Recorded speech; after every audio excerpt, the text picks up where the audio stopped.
બંધારણ આપ્યું હોય એ બંધારણના 75 વર્ષ પૂરા થયા. 75 વર્ષના આ કાર્યકાળ દરમિયાન આપણે અત્યારે જે એક કાર્યક્રમ કરીએ છીએ એનું નામ છે વોક ફોર સંવિધાન.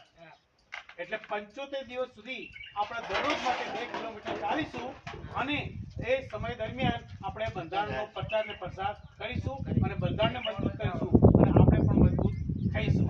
તો વોક ફોર સંવિધાન, વોક ફોર સંવિધાન, વોક ફોર સંવિધાન, વોક ફોર સંવિધાન, વોક ફોર સંવિધાન.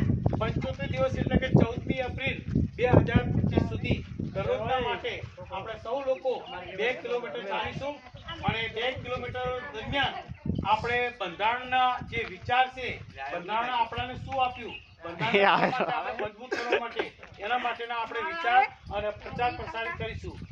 વોક ફોર સંવિધાન, વોક ફોર સંવિધાન. આજે આ રૂની ગામ સંકેશ્વર તાલુકાના રૂની ગામના લોકો સૌ સાથે મળી અને બંધારણને મજબૂત કરવા માટેની પ્રતિજ્ઞા લઈએ છીએ. વોક ફોર સંવિધાન, વોક ફોર સંવિધાન, વોક ફોર સંવિધાન.